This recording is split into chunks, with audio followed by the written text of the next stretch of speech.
E aqui no programa de hoje nós preparamos alguns bate-papos interessantes, hein? Até mesmo pelo fato de hoje, dia 22 de abril, nós temos também, não só pudemos comemorar ontem, dia 21 de abril, dia de Tiradentes, como também você vai saber mais a respeito da data de hoje aqui no nosso programa, porque nós convidamos um historiador, podemos dizer assim, ainda não está com os estudos completos ainda, mas está chegando lá, né, Alan? Bom dia. Bom dia, Marquinho, bom dia a todos que nos ouvem, um prazer estar aqui com vocês e compartilhar um pouquinho, falar e fazer parte, né, da rotina aí diária. Eu sempre falo que o rádio, ele faz parte da vida da gente, principalmente a gente que é do interior, né? Aqui em Capivari a gente tem uma presença muito marcante. Eu cresci ouvindo rádio em casa, né? Com a minha mãe, com meu pai, ouvindo música, ouvindo notícia.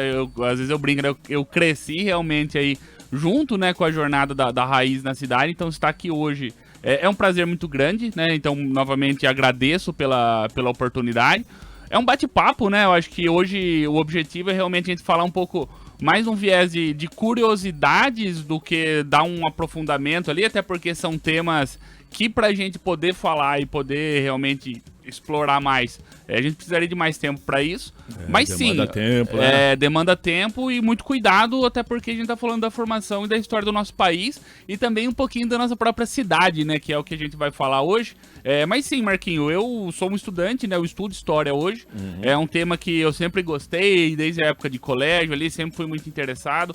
Eu acho muito importante, né, a gente ser capaz de olhar realmente para nossa história, para entender o como a gente foi formado, o porquê a gente foi formado, que isso permite, né, a gente poder fazer algumas conexões, né, com o contexto que a gente tem hoje, entender um pouquinho do para onde a gente vai, o como a gente vai. Então acho que isso é muito importante, até porque a gente tá falando da vida da gente, né, Marquinho? Então acho que sempre que a gente pode tocar no assunto, sempre que a gente tem a oportunidade, é igual você falou, né? Fala, poxa, hoje é 22 de abril, né? Hoje é o dia do descobrimento, e a gente vai poder falar um pouquinho, poxa, descobrimento, né? Hoje a gente já tem uma interrogaçãozinha sobre o termo mais apropriado para se falar.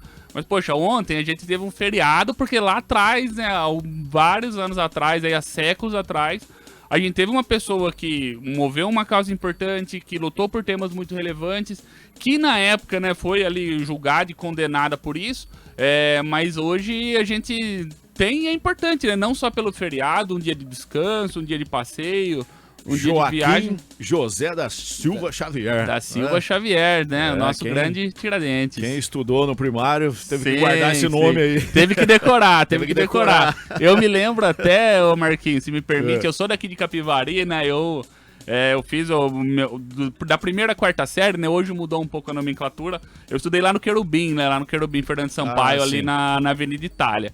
E aí era batata, né? O mês de abril eu tinha lá pintar, né? E aí eu já posso falar no meu tempo, né? Porque eu já tô ficando meio carequinha, tô com uns pelinhos brancos na barba, então eu já...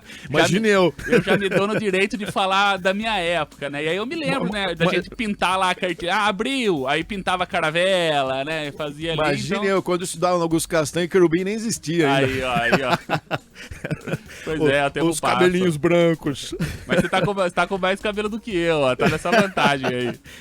Isso sim. Ô, Alan, já que você tocou no dia 21 de abril, vamos falar sobre Inconfidência Mineira, né?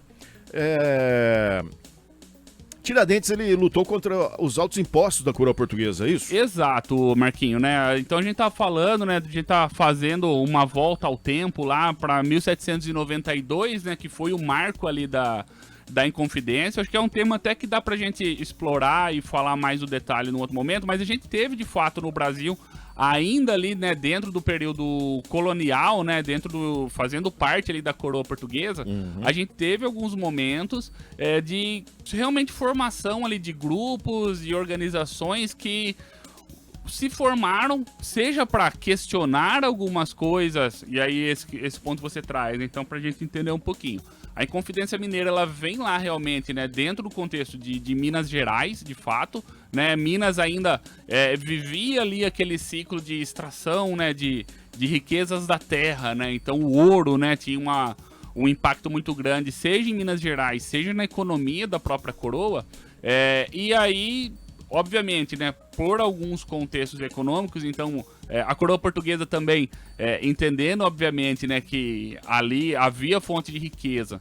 E aí não tem como a gente olhar e não tem como a gente encarar o modelo de colonização do Brasil, senão, de fato, um modelo de colonização exploratória, né? De retirada das riquezas aqui da terra. Sim. Seja, né, a gente teve lá o ciclo do pau-brasil inicialmente, a gente tem o ciclo do ouro, dos metais preciosos, depois da cana-de-açúcar, né, a gente teve ciclos distintos, e num viés, de fato, de exploração. Então, Minas estava ali no foco da exploração pela coroa portuguesa, e havia, sim, né, uma das coisas que mais motivou ali a formação, o planejamento do que estava sendo proposto, do que hoje a gente chama, né, de Inconfidência Mineira.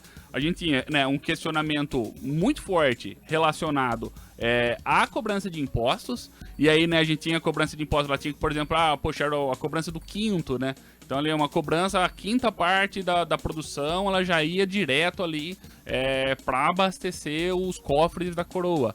A gente tinha uma outra questão que era a derrama, né? Que era o momento ali que, em determinados contextos, a coroa ela tinha o direito de executar a dívida de uma forma completa, né? E aí realmente tirando não só da produção, mas do que entre aspas, do que o mineiro, do que o proprietário da mina de exploração ele tinha de valor, de riqueza.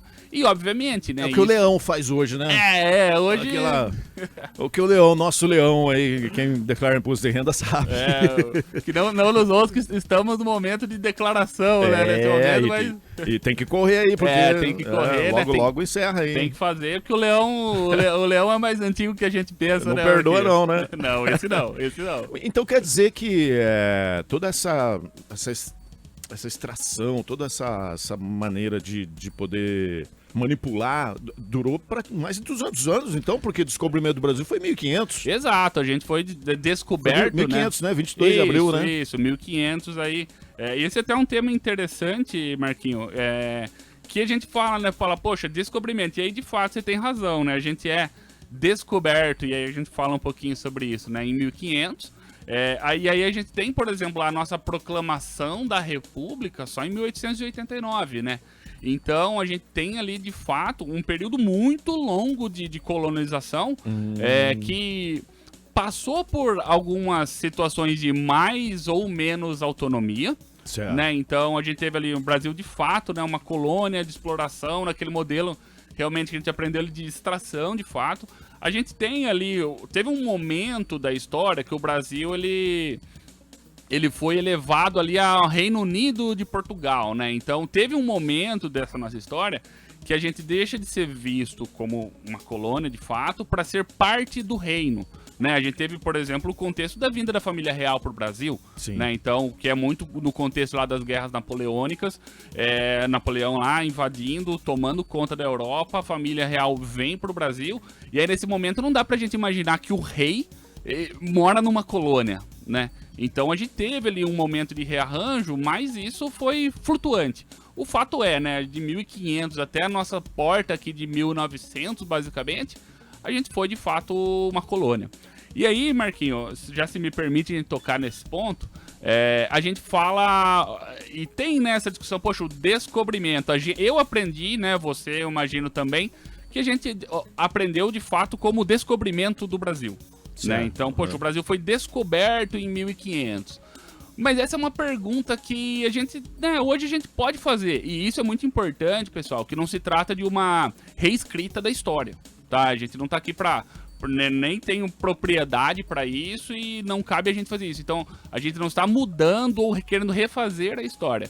Mas é muito importante a gente considerar e a gente se perguntar, né? Poxa, tem como descobrir uma coisa, um lugar que já existe? Já existia, né? E que já tem uma população vivendo lá, né? É uma descoberta, de fato. Essa é uma interrogaçãozinha que, no mínimo, ela fica na cabeça de todo mundo, né? Sim. Então, acho que esse é um ponto muito importante.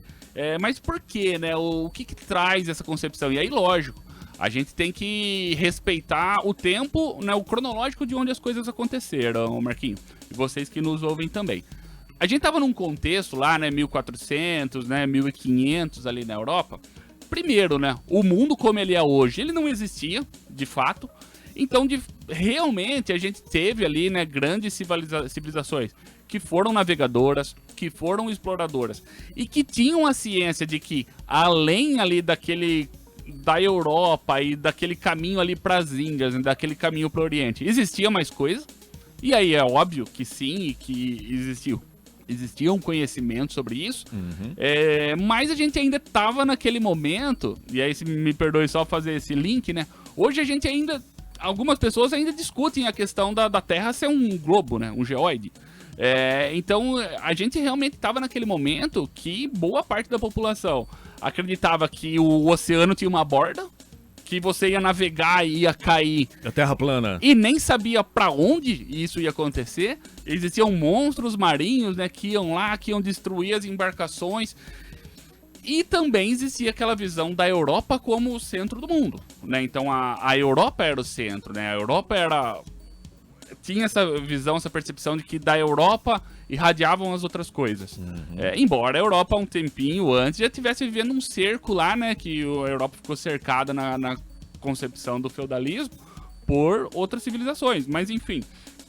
Então, de fato, se a gente está olhando, né, lá em 1500, pessoas que acreditavam que, poxa, você podia chegar numa borda e cair. Que tinha um monstro gigantesco que ia destruir todas as caravelas.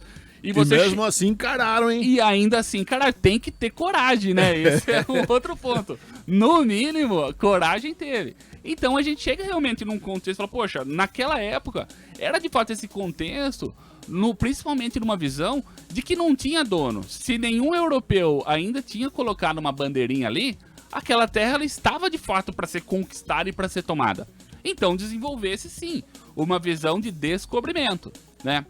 Até porque o indígena, né, os povos nativos, eles não eram vistos como a mesma categoria de ser humano, ele era visto como uma subespécie, né? Então, de fato, não, essa visão, né? Havia gente aqui na concepção do europeu de 1400, 1500, não, havia índio, né? Mas não havia um outro ser humano, na visão deles, pelo amor de Deus, pessoal. Na visão de 1500. Sim, tá? Perfeito. Então isso, mas hoje já tem essa reflexão, né? Poxa, já tinha aqui algumas civilizações organizadas, né? Umas caçando, outras pescando, outras coletando. A gente tem sim uma característica diferente, por exemplo, do que a gente olha lá na América Central, né? Na formação dos Incas, dos Maias, dos Astecas e até de outros povos anteriores a esses três, que tinham, né, uma estrutura mais fixa, né? Então mais hierarquizada, mais num modelo, entre aspas, de cidade, né? A gente vê lá na América Central pirâmides, formas, e no nosso contexto aqui, mais do que hoje é o Brasil, e aí obviamente que antigamente não existia um Brasil, existiam pessoas habitando a região que depois se formou o país, a gente tinha hábitos um pouco mais nômades, de fato, né? Como caçadores e coletores, a gente tinha civilizações que flutuavam ao longo do território, e isso pode gerar uma percepção, de uma terra, entre aspas, sem dono. Mas não significa que não tinha gente aqui, né? Então, exato. E essa é uma marca importante até das expressões, muitas das expressões que a gente usa hoje, elas vêm principalmente do Tupi, que era o povo predominante aqui na nossa região. Então esse evento marca o início da colonização portuguesa, né? No Sim. dia 22 de abril. Perfeito. Há 526 anos. Exatamente. Muita gente pintou uma caravelinha lá no materialzinho do segundo bimestre da escola, né? Foi verdade. Sim. E daí no dia... Deixa eu ver aqui... Quando foi a primeira missa? 26 de abril, né? Aí primeira teve missa. todo... Aí teve todo... Isso. Aí teve todo um desdobramento, até porque as missões de exploração, né, o que a gente conhece hoje como as grandes navegações, ela também teve uma participação muito importante da Igreja Católica, né, da religião católica, muito olhando essa missão de levar o evangelho, né, levar a palavra de Cristo e evangelizar todas as pessoas do mundo.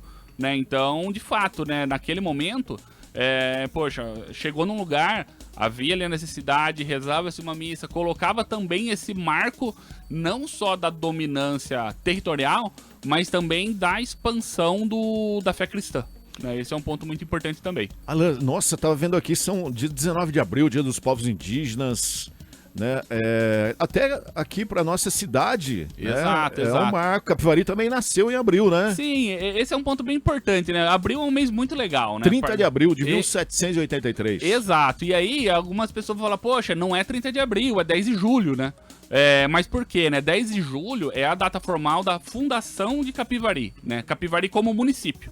Certo. Então, Capivari como município, tanto é que é o que a gente celebra hoje como aniversário da cidade, né? A gente tem toda uma série de eventos, uma série de questões ali que a gente comemora, mas sim, ô Marquinho, 30 de abril é a data 30 de abril de 1783 é a data da fundação do povoado, né? Então, antes da gente chegar e conceber de fato um município, e aí isso é muito importante, que isso também a gente aprende muito sobre as bandeiras, né, o movimento das bandeiras, a expansão para o interior do país, as rotas do ouro, as rotas, né, das pedras preciosas, ali muito olhando para Goiás, olhando para o Mato Grosso. E isso foi uma alavanca importante para a expansão do nosso território, né? O Brasil de 1500, ele não era o mesmo Brasil de hoje. Muito deve-se à expansão ali do movimento das bandeiras. Mas também a gente deixa de considerar nesse contexto, ô Marquinho, o impacto que isso já teve no território que já estava dentro do que hoje é o Brasil. Que é o nosso caso, né, Capivari. Então a gente tinha aqui, né, a gente tinha ali a Itu e Porto Feliz como regiões povoadas mais próximas, e aí dentro do contexto das bandeiras, a gente tem um território muito extenso. Imagina só, Marquinhos, a gente falou, tudo bem, pro cara lá em 1500 montar numa caravela lá em Portugal e falar, vou chegar não sei onde, tinha que ter muita coragem, mas também pro cara sair ali da planície de São Paulo e marchar a pé ou num jumento até Cuiabá, meu amigo, olha, também era muito difícil. Também tinha que ter muita coragem, muita resistência. E muito do que ajudou esse movimento das bandeiras foi a navegação, né? Então, as rotas navegáveis dentro do estado de São Paulo, ela permitiu que tivesse uma locomoção mais segura, mais rápida também, né? Você navegar numa embarcação, boa parte do tempo, né? Você vai conseguir mais rápido que você andar no meio de uma mata fechada, e permitiu que outras cidades, outras vilas, outras organizações de pessoas se formassem ao longo do período. E aí foi exatamente esse o momento não da fundação, mas uma primeira concepção de Capivari. O Rio Capivari ajudou a ser... Sim, perfeito, Marquinhos. O Rio Capivari, ele se torna ali uma das rotas navegáveis pra gente conseguir chegar, porque se a gente olhar a bacia hidrográfica, né, eu tenho aqui o Rio Capivari, então ele vem e ele deságua lá no Rio Piracicaba, né? Depois ele vai desaguar, o Rio Piracicaba deságua no Rio Tietê, e do Rio Tietê ele vai até hoje o que a gente tem como fronteira do estado de São Paulo com o Mato Grosso do Sul, que é lá na formação do Rio Paraná. Então assim, teoricamente, se a gente pegar aqui, descer a 15, botar lá, montar num bote, eu e você, Marquinhos, vambora, eu e você vamos montar num bote e vamos descer o rio, a gente vai chegar lá no Rio Paraná, entendeu? Lógico, hoje tem barragem, tem uma série de coisas. Sim. Mas esse caminho existia e ele foi muito utilizado. Então Capivari, ele surge, né, nesse 30 de abril como um povoado, inicialmente ele como um ponto de apoio. Parada para os viajantes. Parada, né? Um ponto de parada, de fato. A gente tem alguns marcos, né? Então teve lá a formação do povoado. Aí depois, acho que 1 ou 2 anos depois, autoriza-se, né? E aí, poxa, de novo, a gente era colônia. Então, pra gente ter um comércio local, precisava sim ter uma aprovação da coroa pra isso. Que é o que chamava lá, eu não sei onde era regionalmente, acho que até é uma curiosidade, mas eu me arrisco a dizer que tá muito perto ali do que hoje a gente tem a matriz São João Batista. E a parte ali da Ponte Santoro, né, aquela parte margeada ali, tem um primeiro armazém, né, Armazém do Chico, foi o primeiro armazém que se formou na cidade, realmente para poder suprir algumas coisas, não só quem estava transitando, mais uma primeira população que se formava ali. E aí depois disso, sim, né, aí passa o tempo, mais famílias, aí temos o marco de fato, né, a gente surge como São João do Capivari de Baixo, né, então que tinha essa questão, né, poxa, São João do Capivari de Baixo era o que é Capivari, aí depois tinha São João do Capivari de Cima, que se eu não me engano é Montemor, posso estar cometendo um erro aqui, mas se eu não me engano era Montemor. Aí depois, só em 1905, que Capivari se torna Capivari. Né? Então, aí tinha Capivari com Y, que até esse é o link, né? esse Ari, né, essa terminação ali, principalmente, né, terminação som de I mais com Y, ele é muito característica do idioma Tupi-Guarani. Então, esse é um fato, né? A gente tinha lá Capivari, que era o Rio das Capivaras, né? Então, que até hoje, né, a gente vê, tem bastante ainda. Tem bastante. Então, de fato, é o Rio das Capivaras, né? Se tem hoje, imagina lá atrás. Imagina lá atrás. Bom, apesar de que é outra realidade também, Sim, né? sim. Dos teus predadores. Difícil, mas chamava atenção, né, Marquinhos? Não era o rio, sei lá, né, o Rio dos Patos, por Exato, exemplo. Era o Rio das Capivaras, então era o que chamava muita atenção. E aí a história, aí depois, como dizem, depois resta a história, né? A cidade se forma, a cidade cresce, ela se estrutura, a gente tá às vésperas aí de chegar praticamente nos nossos 200 anos, né? Como município, de fato. Então é uma história muito bonita, né? Muito bonita. Olha, como você mesmo disse no início do nosso papo aqui, né? Se a gente juntar tudo, Abril fala de chegada, fala de quem já estava aqui, fala de resistência, fala de construção. Isso vale tanto para o Brasil, né, quanto para a nossa cidade de Capivari, né? O mês de abril que... Exatamente, Marquinhos. Assim, abril, por isso que eu falo, né? Abril é um mês legal. Poxa, a gente tem a coroa portuguesa chegando ao nosso país. A gente tem lá, praticamente 300 anos depois, um primeiro movimento discutindo independência e discutindo república, né? Assim, o viés, e esse é um ponto até importante para ser mencionado. O viés da Inconfidência Mineira, ela não abrangia o Brasil inteiro, mas, né, no primeiro momento, Minas Gerais, mas era uma concepção de república, né? Diferente, inclusive, do que a gente teve, né? A gente se torna independente praticamente 200 anos depois, mas para se tornar um império, né? Então, a gente tem... Então, poxa, eu tenho a chegada, eu tenho os encontros, né, para formar o que a gente tem hoje, e eu tenho, né, Capivari nessa jogada, né? Então, achei muito bonito para fechar, de fato, o mês, né, Marquinho? A gente tem essa data que também é muito relevante aqui para o nosso município. E os nossos ouvintes contribuindo conosco aqui nos comentários. A Fátima mandou aqui: viva o Brasil, mesmo com tantos problemas. Problemas a gente tem, né, Marquinhos? A gente sabe disso, existem diversas dificuldades, mas até, né, em off, né, a gente tava conversando aqui, muito falando da nossa cidade, né, a gente tava falando um pouquinho aqui do quanto a gente gosta de Capivari, mas também não dá pra negar que dentro desse contexto do Brasil a gente tem muitas dificuldades, mas que, poxa, é um país... Eu particularmente não me vejo, assim, em um outro lugar, inclusive em outro município, né? Eu tive a oportunidade de morar em outras cidades, mas eu, minha esposa, né, a esposa Franciele, que tá ouvindo a gente nesse momento, de ter um filhinho pequeno, Francisco, né? Oi, Francisco, papai tá aqui, de 4 anos, e a gente não enxerga de verdade um outro lugar pra nossa família crescer, pro nosso filho, né, crescer, se desenvolver como criança, como cidadão, como homem. A gente não vê lugar melhor do que Capivari. Perfeito. Então, tem problemas? Onde não tem? Exatamente. Essa é a pergunta. Acho que o grande ponto é o que no nosso dia a dia a gente consegue fazer, se não para melhorar tudo de uma vez, mas para um passinho de cada vez a gente tornar um ambiente melhor, né, Marquinhos? Pode não ter tudo 100% aqui, mas tá tudo próximo, né? Temos aí várias cidades, né, como Campinas, Piracicaba, São Paulo mesmo, um pulinho você já tá resolvendo, né? Questões aí que... Exatamente. E muitas vezes a gente fala, poxa, vai lá, uma cidade grande, muitas vezes a gente não vê a hora de voltar pra casa. Então acho tudo que tenso, né? E tem um outro ponto também, Marquinhos, se me permite, tá? Abril, ele também, olhando no contexto de Capivari, ele também tem uma data muito importante para uma instituição aqui da cidade, né? Ontem, né, dia 21 de abril, a Ordem Demolei, que inclusive teve uma passagem aqui, o Igor, né, esteve há um tempinho atrás, falando, né, do dia do Demolei no estado de São Paulo. Não me recordo se foi você quem conduziu a entrevista. Sim, tava aqui, sim. E ontem a Ordem Demolei em Capivari completou 25 anos, tá? Então foi o nosso jubileu de prata. É uma organização que eu tive o prazer de participar desde a minha juventude. Então acho que é mais uma coisa, né? Mais um marco para nossa cidade que contribui para esse mês ser tão bonito. Parabéns. Obrigado, viu, Alan? Vamos marcar aí mais bate-papos como esses, né? E também outras questões aí dentro da história, né? No contexto geral aí, já que você tá se preparando, se formando, né? Como historiador ainda, né? Ainda é aluno, mas tem um certo conhecimento legal, bacana para poder passar para os nossos ouvintes aí. Obrigado, Marquinhos. Agradeço demais pela oportunidade, agradeço pelos ouvintes também que reservaram aí esse instante e acompanharam a gente até o final. Um prazer. E aí, como eu comentei, né, curiosidade, é bate-papo, mas tudo que a gente pode trazer para contribuir, eu acho que é válido, né, Marquinhos? Então, agradeço pela sua atenção, pela sua conversa. Vocês que nos ouviram, muito obrigado. Desejo um ótimo dia para todos. Valeu. Obrigado.